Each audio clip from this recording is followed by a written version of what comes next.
Have you ever wondered where some of our job titles come from? Like supervisor, for instance. You know, in Latin, supervisor means seer from above. Congratulations, Ralph, you're now a supervisor, and your job is to look down on people. Then there's the word manager. To manage is to control or maneuver, sort of like herding sheep. Controller, commander, chief. People don't want to be ruled, they want to be led. And if you ignore that fact, you'll be doing it at your own peril. Guess what the average employee turnover rate in the US is? Come on, take a guess. 10%? 20%? Keep going. 30%? Try 40%. That's right.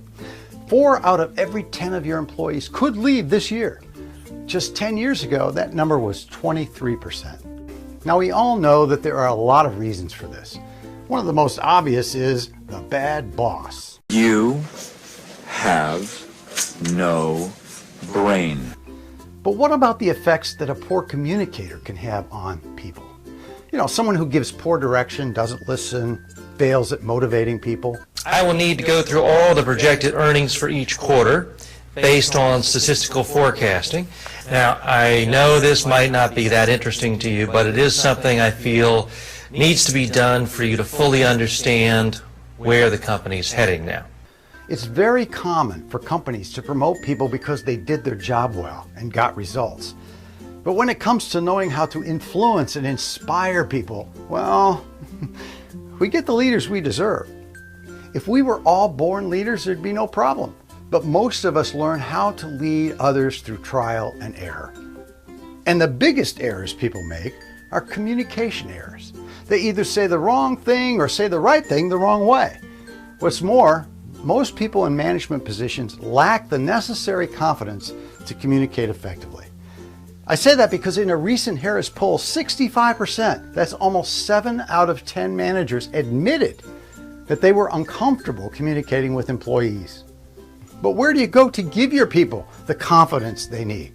Is there a training program where your people can gain the practical skills needed to help them become leaders people want to follow? Well, you're probably expecting me to say yes, aren't you? And you're right, because there is. It so happens to be the same training program that progressive companies like Microsoft, Coca-Cola, IBM, SAP, Boeing, and many, many others are getting the help they need.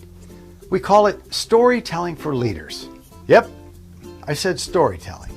But you need to know that I'm not talking about this kind of storytelling. Instead, what we teach are specialized communication methods that have been born out of the art and science of story structure. Nobody has to tell you that stories engage people, they persuade people. Stories make us more interesting to listen to, they make us better presenters. But when it comes to business settings, we are more dependent on reason, argument, and data. But data doesn't motivate anybody. It's the person presenting that data that does. Storytelling for leaders is now being taught in 18 different countries and in 8 different languages by fully accredited and experienced trainers. Title your people however you want. Call them supervisors, managers, controllers, whatever, but give them the chance to do more with that title. They'll certainly be happier and more confident leaders, and their people will stay longer. Take the first step by going to the link at the end of this video to get more information, and then let us show you how we can help transform your management team.